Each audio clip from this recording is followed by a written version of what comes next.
जैसे नारियल के व्यक्तित्व में अधिकांश स्वरूप नीरस व रूखा ही प्रतीत होता है, क्योंकि उसका जो तना है वो बहुत ही कंटीला होने से उस पर चढ़ना बहुत दुष्कर होता है। उसके फल पर भी बेहद जटिल आवरण और कठोर खोल चढ़ा होता है, जिसके परिणाम स्वरूप उसको पाना तक बहुत कष्टप्रद व श्रम साध्य हो जाता है। इतने अपार कष्टों को सहने के बाद जाकर कहीं वह नारियल फल का मधुरिम सार प्राप्त हो जाता है। मधुरिम सार माने नारियल पानी, वो जो अंदर सॉफ्ट है, मीठापन है और जो पानी है वो प्राप्त हो पाता है। इसी प्रकार जैन विद्वत जगत के महामनीषी, महाकवि, कविवर पंडित बनारसी दास जी का जीवन वृत्त भी आपके नरदेह ग्रहण करने के पहले से ही मानो उस परिवार में प्रादुर्भूत होने लगा था। प्रादुर्भूत होने लगा था माने उद्भव होने लगा था। उनके दादाजी और उनके पिताजी के जीवन रूपी वंश बेली नारियल के वृक्ष की तरह दुराराध्य रही। यानी कि बनारसी दास जी जो पैदा हुए थे बहुत समय बाद पैदा हुए थे, मतलब बहुत टाइम बाद। उनके पिताजी की शादी को बहुत टाइम हुआ था, उसके बाद उनका जन्म हुआ था। तो स्वयं मतलब वैसे ही स्वयं कविवर का जो जीवन था, यानी बनारसी दास जी का जीवन बाल्यावस्था में नारियल के जटा जूट की तरह नीरस और जटिलताओं से आपूर्ण रहा। पुनः विषमताओं से जूझते हुए किसी तरह यौवन अवस्था प्राप्त हुई तो विषयों के कठोर कवच ने मानो उनके व्यक्तित्व को पूरी तरह जकड़कर अभिभूत करके रखा। माने विषय कषायों में कहना चाहिए कि उनका टाइम पास हो रहा था, कहीं से भी तत्वज्ञान के प्रवेश हेतु अवकाश नहीं दिख रहा था। तभी मानो नारियल के कवच के शिरोभाग पर बने 3 संक्षिप्त छिद्रों से पोषित नारिकेल फल का निर्माण होने के लिए उनके जीवन में पांडे राजमल जी, 5 साधक जन और कविवर की स्वयं की होनहार, ये 3 प्रवेश द्वार उनके जीवन में धर्म और तत्व ज्ञान के आगमन के हेतु बने, कारण बने। क्या आप जानते हैं नारियल का फल सबसे मंगल रूप क्यों माना जाता है? ज्ञानियों ने बताया है, मनीषियों ने बताया है कि नारियल के पौधे को बाल्यावस्था में मनुष्य कुछ लोटे सादा जल पिलाता है ना, ताकि वह पनप सके। उस छोटे से उपकार के बदले में वह नारियल का पौधा वृक्ष बनने पर अमृत तुल्य मधुर जल वाले सैकड़ों लोटे प्रतिवर्ष मनुष्यों को नारिकेल फल के रूप में लौटाता है। आपको पता है नारियल पानी पीना एक तरीके से मतलब अमृत तुल्य है। कितनी भी भयंकर बीमारी हो, यदि कोई व्यक्ति शुरू से बचपन से नारियल पानी पी रहा हो तो ऐसा कहा जाता है कि उसको जीवन में कभी भी दिक्कत नहीं होगी, कभी भी रोग नहीं होगा। हालांकि ये सिर्फ लौकिक बात है, एक उदाहरण के तौर पर उसकी इंपॉर्टेंस बता रहे हैं। समझ में आया? ताकि वह पनप सके। उस छोटे से उपकार के बदले वह नारियल का पौधा वृक्ष बनने पर अमृत तुल्य मधुर जल वाले सैकड़ों लोटे प्रतिवर्ष मनुष्यों को नारिकेल फल के रूप में लौटाता है। और इसी कृतज्ञता की आदर्श वृत्ति के कारण नारिकेल फल को सभी फलों में सर्वश्रेष्ठ मंगल के रूप में माना गया है और हर पवित्र अनुष्ठान में उसका सर्वोत्तम सामग्री के रूप में प्रयोग किया जाता है। ठीक इसी के समानांतर रूप में हम कविवर पंडित बनारसी दास जी को पाते हैं, जिन्होंने स्वयं अपार विषम परिस्थितियों में रहते हुए भी जिन शासन के तत्व ज्ञान को अपने जीवन में उतार कर उससे स्वयं को तो सार्थक बनाया ही था, साथ ही कृतज्ञता स्वरूप नाटक समय सार जैसी कालजयी कृति के साथ साथ अनेकों अनेक जो अन्य रचनाएं थीं वो भी उनका निर्माण करके युग के अनुरूप, आवश्यकता के अनुरूप निर्माण करके आगामी सैकड़ों पीढ़ियों को निजानंद, ज्ञानानंद, पूर्णानंद ऐसे रसामृत की अमृत के समान भेंट प्रदान की थी। इसलिए आज विगत लगभग 500 वर्षों से तत्व अनुरागी जन उससे लाभ भी ले रहे हैं, कृतज्ञ भी हैं। क्योंकि यदि कविवर पंडित बनारसी दास जी की ये कृतियाँ नहीं होती तो आज की सरल भाषा शैली में हमें गूढ़ जैन तत्व इतने सरल व सुबोध गम्य रूप में नहीं मिल सकता था। ऐसे महामना यशस्वी आत्म आराधक कविवर पंडित बनारसी दास जी के जीवन एवं अवदानों को समझने के लिए हमें तथ्यों के आधार पर गुणग्राही बनकर उनके जीवन की खुली किताब को पढ़ना व समझना होगा। कविवर पंडित बनारसी दास जी का जीवन अत्यधिक उतार और चढ़ाव से भरपूर रहा। पुण्य और पाप के उदय के जैसे विचित्र संयोग उनके जीवन में देखने को मिलते हैं, वैसे अन्य किसी महापुरुष के जीवन में अति दुर्लभ है। बनारसी दास जी ने अपने जीवन में अत्यधिक कठिनाइयों का सामना किया, लेकिन फिर भी इतने आध्यात्मिक ग्रंथों का सृजन करके कवि के अतुल्य धैर्य के परिचायक बने हैं। मतलब इतना इन्होंने किया है कि इनका अतुल्य धैर्य ही ये बताता है कि कितने धीरजवान थे वो। इनकी जीवन यात्रा के वृत्तांत को जो भी पढ़ता है वो एक बार सोचने को विवश अवश्य हो जाता है कि इतनी अपार प्रतिकूलताओं का तीव्र उदय होने पर भी वे इतने सहज और सरल हृदय कैसे रह गए। कैसे अपने आप को इतना कंट्रोल और इतना स्थित किया। इतनी विशाल परिमाण में साहित्य साधना उन्होंने किस अद्भुत मानसिक क्षमता से की थी। जबकि अगर हम उनके जीवन में झांकें तो पाएंगे कि प्रतिकूलताओं का ज़्यादा सद्भाव रहा है। इस जिज्ञासा की पूर्ति के लिए हम उनकी यशस्विनी जीवन गाथा को उन्हीं की शब्दावली में जानने का प्रयास करते हैं। देखो, इनका अगर हम वंश परिचय की बात करें तो यह विवरण यहाँ पर स्वयं पंडित बनारसी दास जी के ही शब्दों में दिया गया है। याही भरत सो खेत में मध्य प्रदेश शुभ ठाव, बसे नगर रोहतगपुर, बसे नगर रोहतगपुर, निकट बहौली गांव, गांव बेहौली में बसे राजवंश रजपूत, ते गुरुमुख जैनी भये, त्यागी करम अघभूत, पहरी माला मंत्र की, पायो कुल श्रीमाल, थाप्यो गोत बिहोलिया, बिहोली रखपाल। क्या मतलब कि तत्कालीन मध्य भारत में रोहतकपुर है ना, रोहतकपुर लिखा है ना ऊपर, तो रोहतकपुर नामक नगर के पास बिहोली नाम का एक गांव था, जहां पहले राजवंशीय राजपूतों का बहुलता से निवास था। एक दिन उस गांव में किन्हीं एक जैन मुनिराज का आगमन हुआ।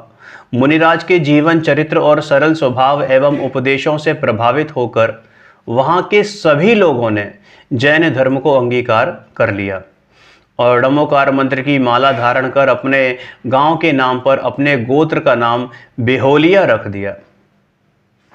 तो इस पद्य से हमें उनकी वंश कुल आदि परंपरा का संकेत मिलता है, यानी परिचय मिलता है। एक किंवदंती है, किंवदंती मतलब एक लेजेंड है, कहावत है कि प्रसिद्ध बिहोलिया कुल की सुदीर्घ परंपरा में अनेक धर्मात्मा और विद्वान पुरुष हुए हैं। उन्हीं में से एक महापुरुष मूलदास जी थे, जो कविवर बनारसी दास जी के पितामह थे। मूलदास जी के दो पुत्र हुए, पितामह मतलब दादाजी थे। मूलदास जी के दो पुत्र हुए, एक का नाम खरगसेन और दूसरे का नाम घनमल था। दुर्भाग्यवश घनमल जी 3 वर्ष की अल्प आयु में ही दिवंगत हो गए। मूलदास जी अपने पुत्र घनमल के इस असामयिक वियोग के आघात को सहन नहीं कर पाए और वो भी देवलोक को प्राप्त हो गए। मूलदास जी के वियोग के बाद उनकी बेसहारा विधवा पत्नी यानी कि बनारसी दास जी की दादी जी ने अपने जीवित बचे पुत्र खरगसेन को लेकर अपने पिता के घर आ गईं। वहाँ उनके साथ बनारसी दास जी के जन्मदाता खरगसेन जी का लालन पालन हुआ। धीरे धीरे समय बीतता गया। एक दिन खरगसेन के युवा होने पर उनका विवाह मेरठ निवासी सूरदास जी श्रीमाल की पुत्री के साथ संपन्न हुआ। विवाह के उपरांत 1635 में इन्हीं खरगसेन के घर पहली संतान के रूप में जन्म हुआ, जिसके फलस्वरूप घर में खुशियां छा गईं। लेकिन मात्र 10 दिन की अल्प आयु में ही उस पुत्र का देहांत हो गया, जिसके परिणाम स्वरूप पुत्र जन्म की सारी खुशियां विलीन हो गईं और परिवार में मातम छा गया।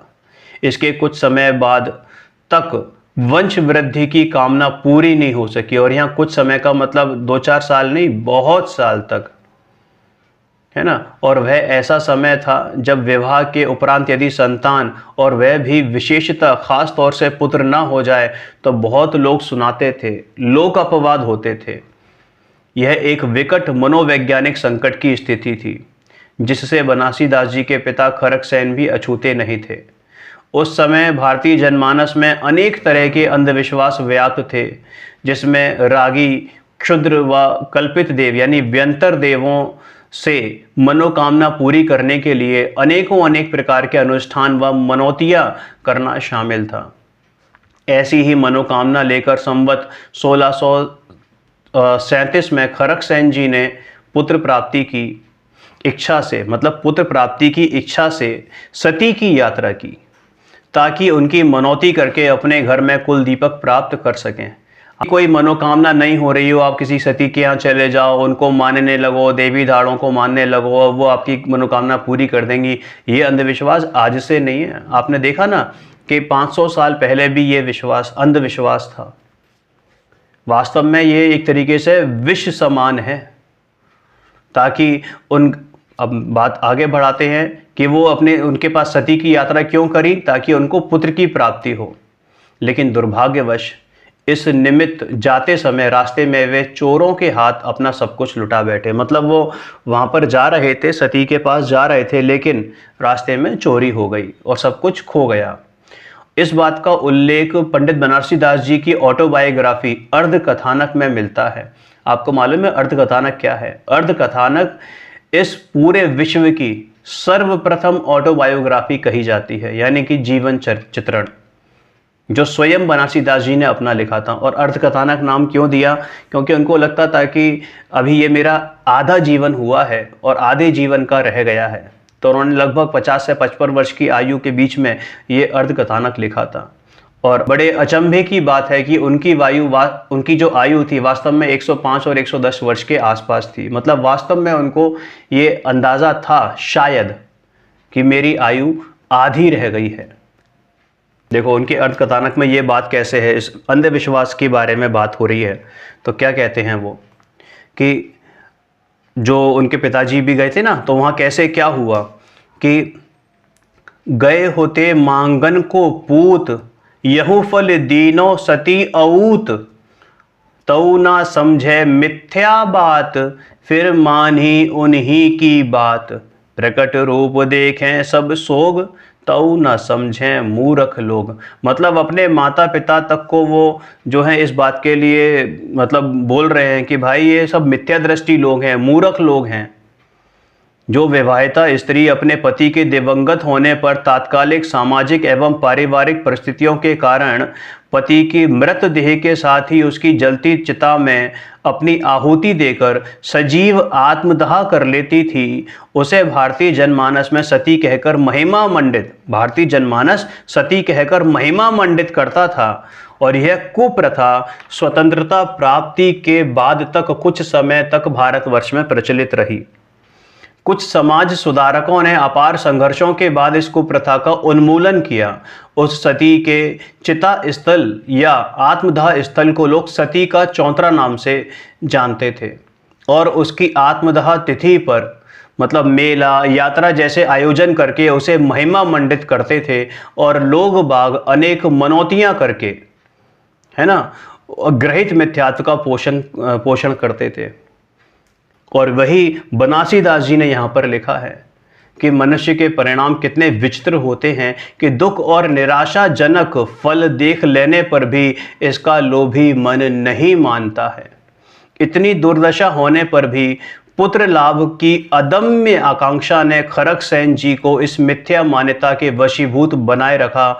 और संवत 1643 1643। आप देखो ना, 8 वर्ष का अंतराल है पहले पुत्र में और बनारसी दास जी के पुत्र में, वो सॉरी बनारसी दास जी के जन्म में।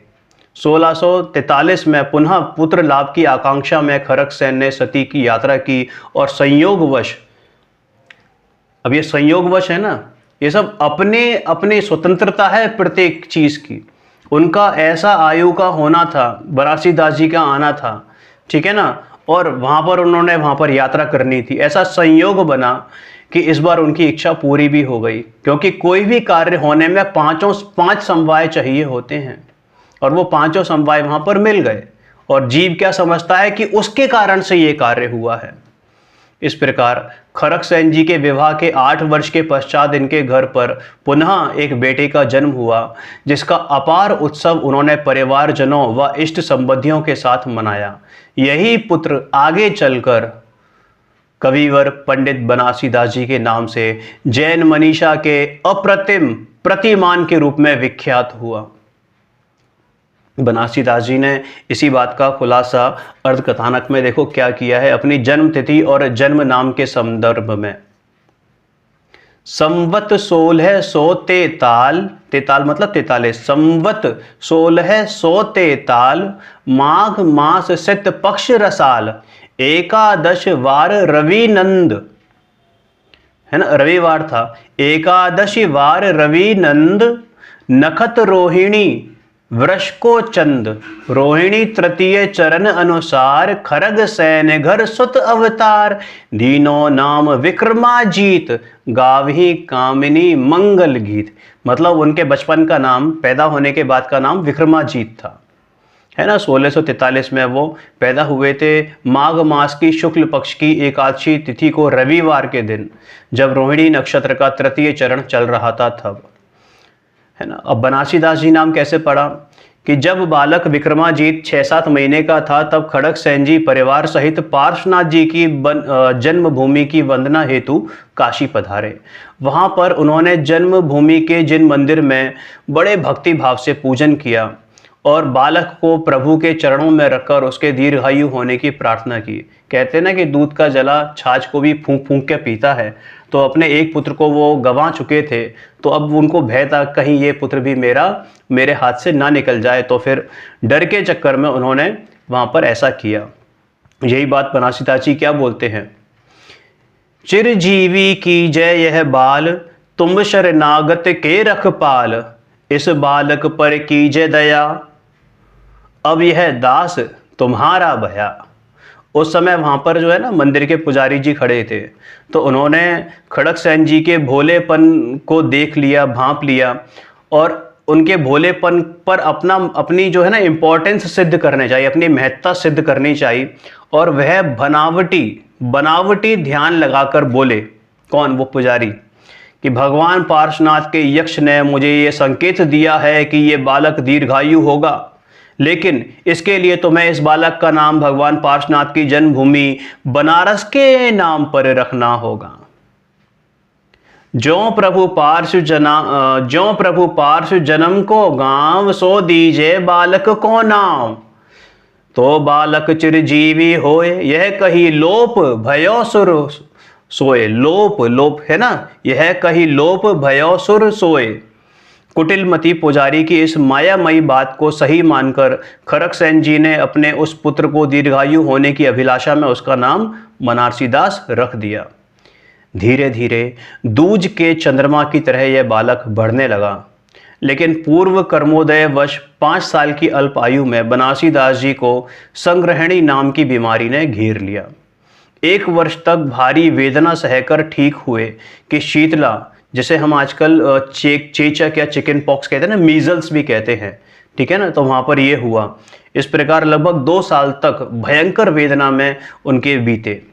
इन परिस्थितियों में पिता खड़ग सेन जी को कई बार बालक बनारसी दास जी के जीवन का भारी संकट लगा, लेकिन आयु कर्म शेष होने से प्राणांत वेदनाएं सहकर भी वह बालक जीवित रहा। अब उनकी एजुकेशन के बारे में अगर हम बात करें, तो भयंकर बीमारी से जर्जर होने के बाद भी ये बालक बनारसी दास जी को विद्या अध्ययन के लिए गुरु के आश्रम में भेज दिया गया। बनारसी दास जी की बौद्धिक क्षमता अत्याधिक होने से अल्प समय में ही पर्याप्त ज्ञान अर्जित हुआ। कवि के शब्दों में अगर कहें तो क्या कहते हैं, 8 बरस को हुओ बाल, विद्या पठन गयो चट साल, गुरु पांडे से विद्या सीखे, अक्षर वांचे लेख लिखे, बरस एक लो, विद्या पढ़ी दिन दिन अधिक अधिक मति बढ़ी, विद्या पढ़ी हुओ वित्पन्न, संवत 1652। अब 1652 है ना, 43 से लेके 52 यानी 9 साल की अवस्था, यानी अभी शिक्षा अर्जन करते हुए मात्र 1 साल ही बीता था कि 9 साल की अल्प आयु में बनारसी दास जी की सगाई हो गई। क्या हो गई? बनारसी दास जी की सगाई हो गई और 2 वर्ष बाद सन 1954 में विवाह भी हो गया। विवाह के बाद पारिवारिक जिम्मेदारियों के चलते हालांकि पढ़ाई के लिए समय नहीं मिलता था, फिर भी 14 वर्ष की उम्र तक कवि ने अनेकार्थ नाममाला, ज्योतिष शास्त्र, अलंकार आदि शास्त्रों का अध्ययन कर लिया था। फिर आगे चलकर अध्यात्म के प्रखर पंडित भानुचंद्र जी से भी विविध शास्त्रों का अध्ययन किया। अब उनके युवावस्था में प्रवेश की बात कहते हैं। जब कवि ने युवावस्था में प्रवेश किया, मतलब बनारसी दास जी ने जब युवावस्था में प्रवेश किया, तो उस समय देश में मुसलमानों का, मुगलों का शासन चल रहा था। उनके अत्याचारों से परेशान देशवासी अपने बेटे बेटियों की शादी छोटी उम्र में कर देते थे। तो बनारसी दास जी का विवाह भी संवत 1954 में मात्र 11 वर्ष में खैराबाद के निवासी कल्याणमल जी की बेटी के साथ संपन्न हुआ। बड़ी धूमधाम के साथ खरकसेन अपनी पुत्र वधू को विदा कराकर लाए, लेकिन कर्मों की विचित्रता देखो, जिस दिन उनके घर में उनकी पुत्र वधू आई, उसी दिन खरकसेन के घर बेटी का जन्म हुआ। मतलब समझ रहे हो आप कि उनकी बहू आ रही है और उनके घर में बेटी जन्म रही है, और बनारसी दास जी की नानी भी उसी दिन एक्सपायर कर गई। इस दुख व सुखमय प्रसंग का वर्णन कविवर के शब्दों में इस प्रकार मिलता है। नानी मरण, सुता जन्म, पुत्र वधू आगौन। मतलब ये खड़गसेन जी की तरफ से एक बात है जो पंडित बनारसी दास जी ने उनकी तरफ से लिखी है कि नानी मरण, सुता जन्म, पुत्र वधू आगौन, तीनों कारज एक दिन, भय एक ही भौन।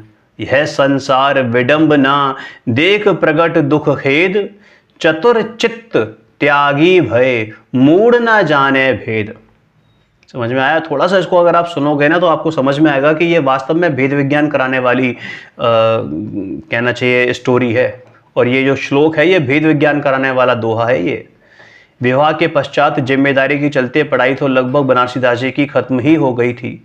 आर्थिक विपन्नता के कारण परिवार सहित इधर उधर भटकते रहते थे। इस बीच बनारसी दास जी ने कौड़ियाँ खरीदने बेचने का छोटा सा धंधा शुरू किया।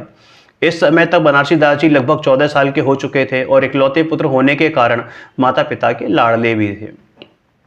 लेकिन विचित्रता, परिणामों की विचित्रता, भाई युवावस्था है, जवानी का जोश है, सबसे ज़्यादा क्या चीज़ खटकती है इसमें, सबसे ज़्यादा किस चीज़ का शिकार होता है जीव? कामांध का, कामांधता, काम का शिकार होता है। और कविवर बनारसी दास जी भी इससे अछूते नहीं रहे। कुल की प्रतिष्ठा, धन संपत्ति और आत्मसम्मान कामांध पुरुष के लिए मायने नहीं रखता। इस समय शास्त्र ज्ञान, माता पिता और गुरुजनों की सीख निरर्थक सिद्ध होती है। बनारसी दास जी भी इतने समय कामांध हुए कि पढ़ाई लिखाई छोड़कर उनके ऊपर एकमात्र विषयासक्ति का नशा सा छा गया। वे स्वयं अपने बारे में लिखते हैं, तजी कुल कान लोक की लाज, भयो बनारस आसिक बाज। माता पिता से छुपाकर घर से मणियाँ, रत्न और रुपए चुराकर विषय भोग पर खर्च करना उनकी आदत बन गई। यह सिलसिला इतना लंबा चला कि इस बीच कवि ने नवरस, विशेष रूप से श्रृंगार और वासना परक लगभग 1000 दोहों और चौपाइयों से युक्त एक पद्यमय काव्य रचना भी की, जिसमें यद्यपि सभी रस थे लेकिन आशिकी और संभोग प्रधान कविताओं की अधिकता थी। कहा जाता है कि यदि वह आज कृति उपलब्ध होती तो श्रृंगार जगत की सर्वश्रेष्ठ रचनाओं में सर्वोत्तम स्थान पाती। हालांकि बनारसी दास जी विवेकी थे, है ना, समय समय पर अपनी इस कामुक प्रवृत्ति की निंदा भी करते थे, इससे छूटने का प्रयास भी करते थे, लेकिन चारित्र मोहिनीय कर्म का ऐसा प्रबल उदय था कि उसके सामने उनका पुरुषार्थ हार जाता था। अब पुरुषार्थ हार जाता था सर, मतलब ये नहीं कि वो पुरुषार्थ करते भी थे, सही दिशा में अगर पुरुषार्थ हो तो पुरुषार्थ हारता नहीं है, लेकिन ऐसा कहा जाता है, ऐसा निमित्त नैमित्तिक संबंध है कर्म का और जीव के पुरुषार्थ का, इसलिए ये कहा जाता है। वे स्वयं लिखते हैं इस बात को, पोथी एक बनाई नई, मित हजार दोहा चौपाई। जो अभी बात कही ना कि आशिक मिजाजी के संदर्भ में जो उन्होंने पूरे दोहे लिख डाले, पोथी एक बनाई नई, मित हजार दोहा चौपाई, तामे नवरस रचना लिखी, पे विशेष वर्णन आशिकी। आशिकी मतलब आशिकी। ऐसे कुकवि बनारस भई, मतलब अपने को ही गाली दे रहे हैं वो कि ऐसे कुकवि बनारस भय, मिथ्या ग्रंथ बनाए नए, मिथ्या ग्रंथ बनाए नए, कै पढ़ना कै आशिकी, मगन दूहू रस माही, खाने पाने की सुध नहीं, रोजगार कछु नाही। मतलब ऐसे आशिक मिजाज हो गए थे कि उन्हें खाने पीने की सुध भी रह गई थी, रोजगार भी सब छोड़ दिया। ऐसा कब तक चला?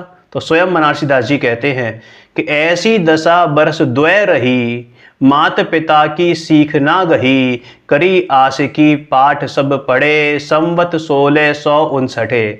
मतलब लगभग 2 साल तक ये जीवन भौतिक प्रेम की चकाचौंध में वे रहे और एक बार अपनी पत्नी को लेने ससुराल गए और वहाँ 1 माह तक सुखपूर्वक रहे, लेकिन घर लौटते समय पूर्व उपार्जित अशुभ कर्मों के उदय में कवि को भयंकर कुष्ठ रोग हुआ।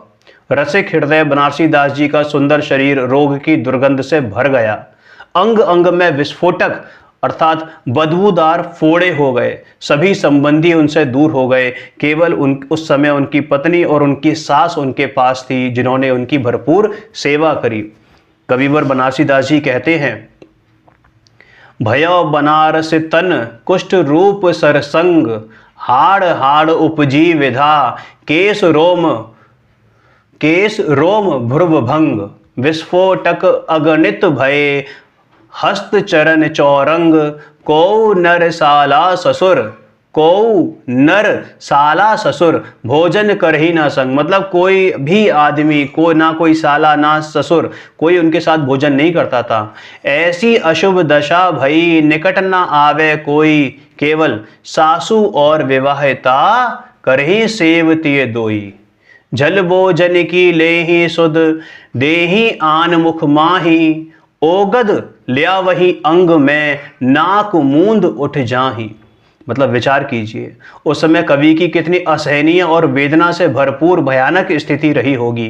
कई प्रकार की औषधियां बनारसी दास जी को दी गई, लेकिन उनकी पीड़ा कम होने की बजाय बढ़ती गई। कुछ समय पश्चात भाग्य से एक नाई चिकित्सक मिला और इन्होंने उसे 6 महीने में स्वस्थ कर दिया। लेकिन ससुराल से लौटते समय ये अकेले ही आए, क्योंकि ससुराल वालों ने इनकी पत्नी को इनके साथ नहीं भेजा। फिर से वही हरकत शुरू हुई कि घर आकर पुनः आशिकी में मगन हो गए और लगभग जब 4 महीने बाद पत्नी वापस आई, पर इनकी कामांध प्रवृत्ति पर कोई रोक नहीं लगी। और किसी ने मतलब सच ही कहा है कि जो विषयासक्त मनुष्य के सभी गुण नष्ट हो जाते हैं, विद्वत्ता, विवेक, कुलीन और सत्य तो जैसे उससे छूमंतर हो जाते हैं। संयोगवश इसी वर्ष बनारसी दास जी के घर पर एक पुत्री का जन्म हुआ, लेकिन 6-7 दिन में वह कन्या तो चल बसी। साथ ही बनारसी दास जी को दीर्घकालीन ज्वर की पीड़ा हो गई। वैद्य ने उन्हें 20 दिन तक भोजन नहीं करने दिया। भूख से बेहाल बनारसी दास जी ने एक दिन रात के समय सबके सो जाने पर आधा किलो पूड़ियाँ उठाकर खा ली और संयोग की बात है कि वे स्वस्थ भी हो गए। वे स्वयं लिखते हैं, आधा शेर की पूरी दोई, खाट हेठ ले धरी दुराई, सो बनारस बकी चुराई, वाही पथ सो नीको भयो, देखियो लोगन कौतुक नयो।